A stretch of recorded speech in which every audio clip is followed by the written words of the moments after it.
수학을 잘하고 싶으십니까? EBS 매스 Y.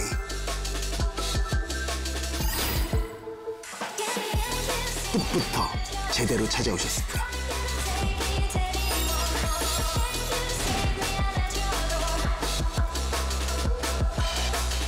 집중하십시오.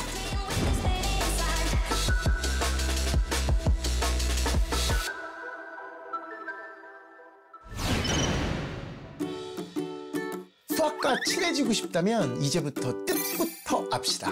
안녕하세요, 정승재입니다. 네, 안녕하세요. 정승재 선생님과 함께 수학 용어의 뜻을 쉽게 풀어드릴 아나운서 이혜성입니다. 반갑습니다. 반갑습니다. 학교 다닐 때 수학 항상 만점이셨죠? 아, 무슨 말씀이세요? 그 정도는 아니었고. 하나 틀리셨구나? 열심히 했습니다.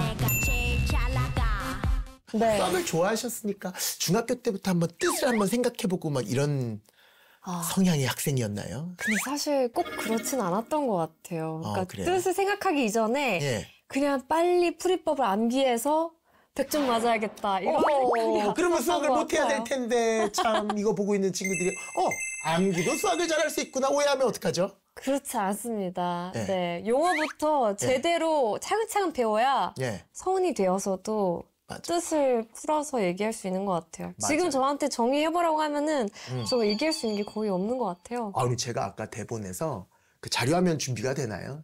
공부하셨던 수학 공부하셨던 모습을 쫙 봤는데 아주 깨알같이 역시 문과식으로 이렇게 탁탁탁 이렇게 차근차근 맞아요. 그러니까 완벽한 개념 뜻부터 정확하게 안 다음에 그 다음부터는 열심히 연습하는 게 진짜 수학 네. 점수 잘 나오는 방법이거든요. 맞습니다. 그렇게 열심히 공부하신 것 같아서 너무 감동스러웠습니다. 자, 학생들의 수학 용어 때문에 어떤 어려움을 겪고 있는지 한번 생생한 이야기부터 한번 들어볼까요? 좋습니다.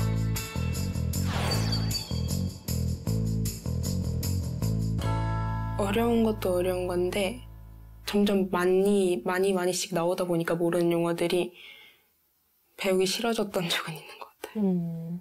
SAS, SSS 뭐 이런 거. SAS 없어! 네. 너 진짜 그때 야, 그거 옛날 영어를 같은데 몰라갖고 어떻게 보면 S가 뭐고 A가 뭐고 이런 걸 그 구분을 못해서 좀 헷갈렸어요. 문자화식 나갈 때 상수항 뭐 이런 단어들을 한꺼번에 한 시간에 한꺼번에 배운 적이 있었는데 그때 이제 저는 따로 그 단어를 예습이나 이런 걸로 배운 적이 없다 보니까 한꺼번에 그걸 배우고 문제를 푸는데 살짝 어려움을 느꼈어요. 그렇게 없었어. 왜냐면은 아예 처음 딱 그 개념을 봤을 때 용어가 있다면 일단 용어의 정의 이런 것을 다 한 번에 다 외우고 이제 딱 떠오르면 바로 뱉을 수 있게 한 다음에 그 다음에 이제 문제를 풀거든요. 어떻게 보셨어요?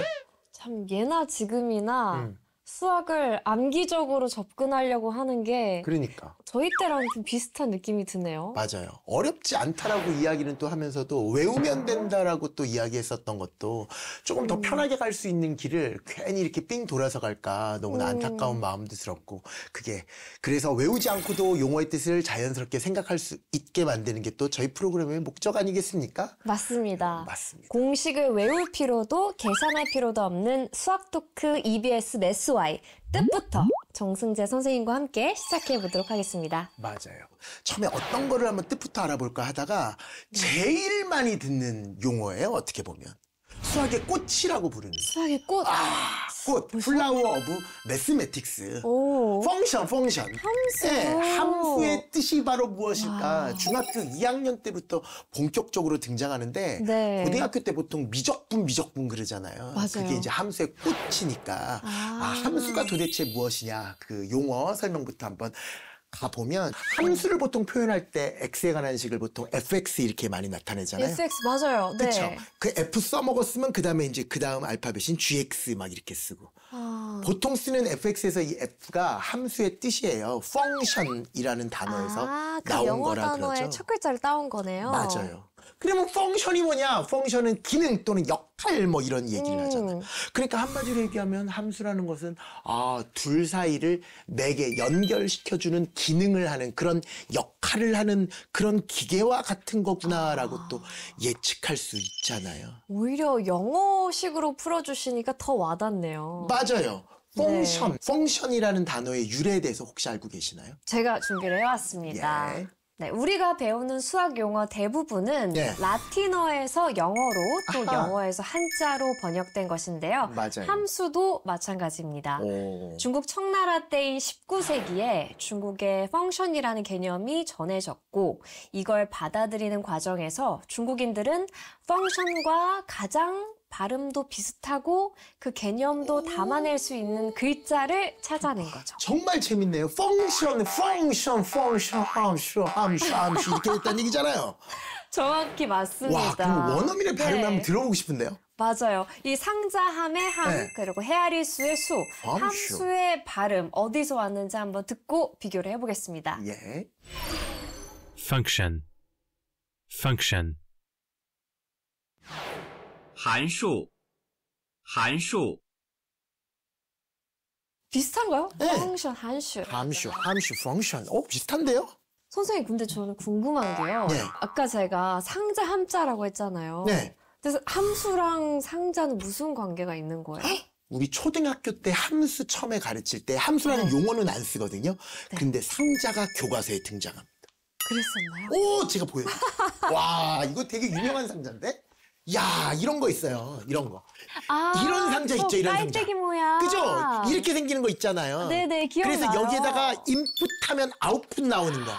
여기에다가 플러스 3을 집어넣으면요. 네. 1 집어넣으면 뭐가 나와요? 4가 나와요. 4가 나오잖아요. 2를 집어넣으면 더해서 오. 5가 나오죠. 이 나오는 것을 Y, 들어가는 것을 X라 그러면 나오는 것은 들어간 거에다가 3을 더했습니다. 이거를 아까 혜성님이 얘기했던 것처럼 1차 함수 이렇게 얘기하는 거거든요. 그래서 원인과 결과의 관계, 들어가는 모든 X값에 대해서 Y값이 하나씩 정의되도록, 대응되도록 만들어진 X, Y의 관계를 상자 함자를 써서 함수, 영어로는 function, 중국어로는 함수 이렇게 이야기한다는 거죠. 오늘 내가 먹은 음식의 칼로리를 저기에 넣으면 예? 내일의 몸무게가 나오는 맞아요. 오늘 내가 피자를 먹고 자면 맞아요. 내일 나의 몸무게는 그렇지. 함수의 정의가 이렇게 돼 있거든요. 모든 X값에 대해서 대응되는 Y값이 하나로만 대응되는 거를 함수 관계라고 얘기하거든요. 그러니까 원인이 딱 입력이 되면 결과가 여러 개가 나오면 안 되고 딱 하나로 나오게 되는 거. 그게 어떤 느낌이라고 보면 되냐면 자동차에 있는 모든 버튼들도 다 함수 관계. 이 버튼을 누르면 무조건 온도가 올라가고 이 버튼을 누르면 어떤 결과? 온도가 내려가. 그러니까 1대1 대응 같은 거네요. 맞아요. 자동 판매기 이것도 마찬가지예요. 요거를 누르면 콜라만 나와야 되는데 언제는 단팥죽이 나와. 그럼 되게 짜증날 거 아니에요. 그쵸. 그래서 하나의 결과만 나올게 되는 것들. 그거를 함수라고 얘기하는 거예요. 그러니까 모든 기계의 작동 원리가 되는 거네요. 함수입니다.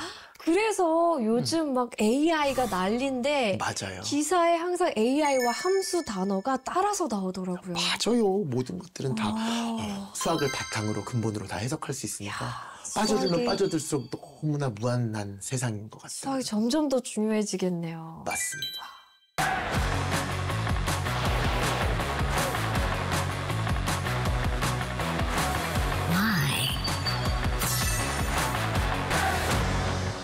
이렇게 수학 용어가 한자로 이루어져 있어서 네. 너무 어렵게 느껴지고 맞아요. 글자만 봐서는 무슨 뜻인지 잘 모르겠을 때 맞아요. 그 단어가 어디서 유래됐는지 무엇에서 번역된 건지를 스스로 찾아보는 것도 맞아요. 수학 공부법 중 하나가 되겠네요. 정말 요즘 학생들은 한자보다는 영어에 더 친숙하잖아요. 그래서 영어로 이렇게 표현해주면 금방 이해하는 친구들 상당히 많아요.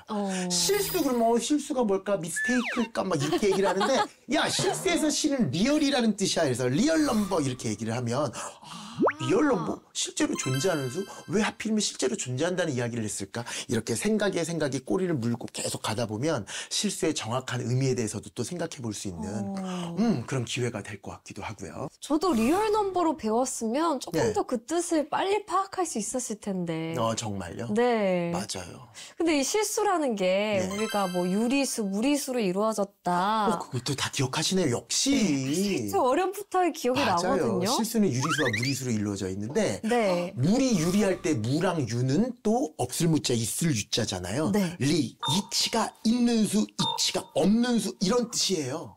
갑자기 더 아리송해지는 것 같아요. 아니, 이치가 있는 수, 이치가 없는 수, 이게 도대체 무슨 뜻이에요? 무리수라고 얘기할 때 이치가 없다라는 것은 네. 이치가 없다라는 것은 이제 논리 구조가 없다. 논리가 없다. 아무렇게나 규칙이 없이 막 뻗어나간다. 아, 뒤죽박죽이다. 맞아요. 그래서 그 끝을 예측할 수 없는 거.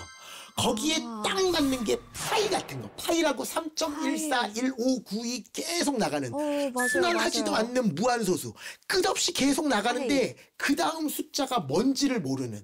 맞아요. 저도 3.141592가 마지막으로 제가 암기한 거거든요. 1592도 임진왜란이 일어난 연도 이렇게 외웠었는데 그 뒤는 더 그렇게 외울 수 있는 연도가 아니더라고요. 굳이 거기까지 외우고 그랬었어요. 저희 때는 별의별 게 또 다 유행했었던 게 네. 똑같은 무리수 중에서 파이도 있지만 네.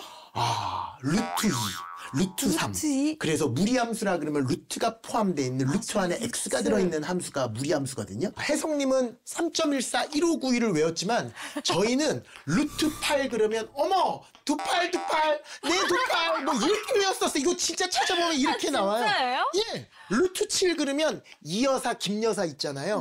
이 여사가 다쳤대요. 이 여사 다치다 막 이래가지고 이렇게 외웠었던 게 정말. 루트 2가 뭔지 기억나세요? 1점... 두 명이 온 거야. 네.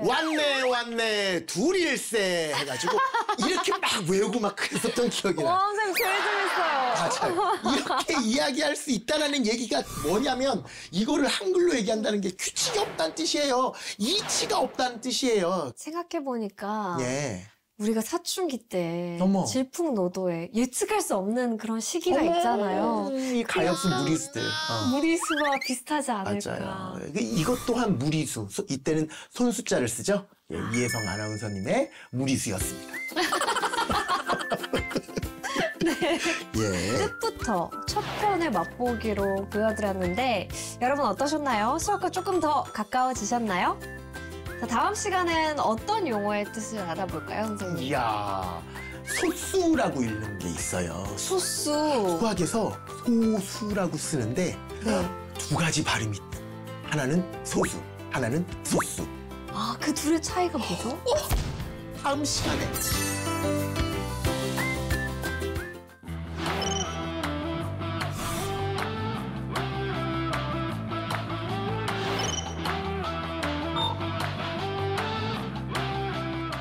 문제풀이에 있는 과학 이게 얼마만큼 도움이 될까라는 의문이 사실 들더라고요. 저거랑 똑같은 거예요, 그러니까.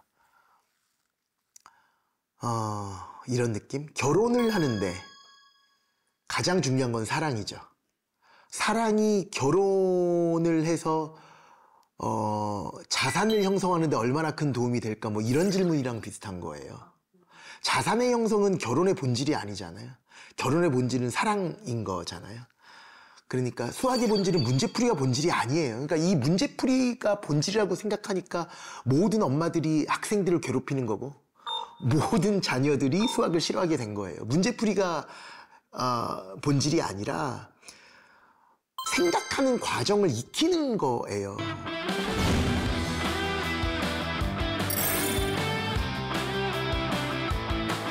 선생님은 조건 많이 푸실 것 같아요. 저요? 저요? 그러니까 결혼을 못하죠. 그러니까 수학을 뜻부터 하기에 가장 적절한 시기가 중학교 1학년인 것처럼 결혼을 사랑부터 하기가 가장 좋은 시절은 아무것도 모르는 20대 초반이 아닐까. 그때 결혼을 했어야 되는데 그때를 놓쳤거든요.